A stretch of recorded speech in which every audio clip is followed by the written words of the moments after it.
நிறைய அளவிச்சிட்ட பாரு. இந்த அடிதடி ரத்தம் எதுவும் என்ன போல ஒரு மகிழ்ச்சியான செய்தி. இதயம் நல்லெண்ணெயின் விலை லிட்டருக்கு ரூபாய் 105 குறைஞ்சிருக்கு. செப்டம்பர் 2023ல 1 லிட்டர் இதயம் நல்லெண்ணெயின் அதிகபட்ச விலை ரூபாய் 503. ஆனா இப்ப 1 லிட்டர் இதயம் நல்லெண்ணெயின் விலை ரூபாய் 398 மட்டும்தான் தமிழ்நாட்டுல. அப்ப இனிமே எல்லாரும் இதயம் நல்லெண்ணெய் வாங்கலாம் இல்ல? நாகை மாவட்டம் அக்கரைப்பேட்டை, செருதூர், வெள்ளப்பள்ளம் கிராமங்களைச் சேர்ந்த 100க்கும் மேற்பட்ட மீனவர்கள் கோடியக்கரை அருகே கடலில் கடந்த 2ஆம் தேதி மீன்பிடித்துக் கொண்டிருந்தனர். அப்போது சில படகுகளில் வந்த இலங்கை கடற்கொள்ளையர்கள் நாகை மீனவர்களின் 5க்கும் மேற்பட்ட ஃபைபர் படகுகளை சுற்றி வளைத்து கத்தி முனையில் மிரட்டினர். நாகை மீனவர்கள் மீது கத்தி, இரும்பு ராட், கட்டையால் தலை, கை, கால்களில் கடல் கொள்ளையர்கள் தாக்கி மீன், வலை, GPS கருவிகள் உள்ளிட்ட 10 லட்சம் ரூபாய்க்கும் அதிகமான பொருட்களை கொள்ளையடித்து சென்றனர். இந்த சம்பவத்தில் 20க்கும் மேற்பட்ட மீனவர்களுக்கு காயம் ஏற்பட்டது. அவர்கள் நாகை அரசு மருத்துவக் கல்லூரி மருத்துவமனையில் சேர்க்கப்பட்டனர். இந்த சம்பவம் தமிழக மீனவர்கள் மத்தியில் பதற்றத்தை உண்டு பண்ணிய நிலையில் ஆந்திர துணை முதல்வர் பவன் கல்யாண் ஒரு அறிக்கை வெளியிட்டார்.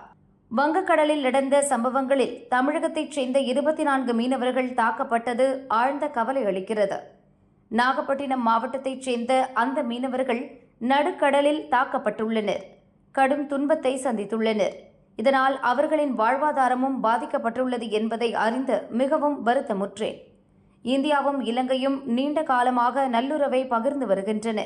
இதை மனதில் கொண்டு மீண்டும் இதுபோன்ற சம்பவங்கள் நடக்காமல் இருக்கும் வகையில் மத்திய வெளியுறவு அமைச்சகம் இணக்கமான முறையில் பேச்சு நடத்தி பிரச்சினைக்கு தீர்வு காண வேண்டும்.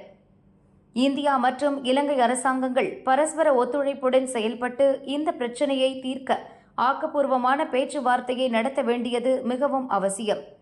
இரு நாட்டு மீனவர்களின் பாதுகாப்பையும் கண்ணியத்தையும் உறுதி செய்யவும், இரு நாட்டின் கடல் எல்லைக்கு மதிப்பளிக்கும் வகையிலும் இந்திய, இலங்கை அரசாங்கங்கள் தொடர்ந்து முயற்சிகளை மேற்கொள்ள வேண்டும் என பவன் கல்யாண் கூறியுள்ளார். பவன் கல்யாண் இன்று காலை 11:45 மணிக்கு இந்த அறிக்கையை பதிவு செய்தார்.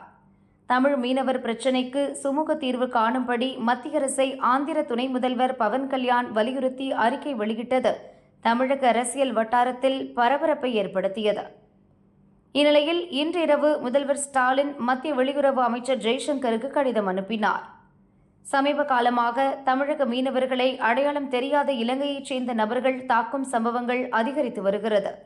கடந்த 2ஆம் தேதி நாகப்பட்டினம் மாவட்டத்தைச் சேர்ந்த 23 மீனவர்கள் இலங்கையைச் சேர்ந்த மர்ம நபர்களால் தாக்கப்பட்டுள்ளனர். மீனவர்களின் பாதுகாப்பை உறுதி செய்ய வேண்டும். மீனவர்கள் மீதான தாக்குதல்கள் மீண்டும் நடக்காமல் தடுக்க வேண்டும்.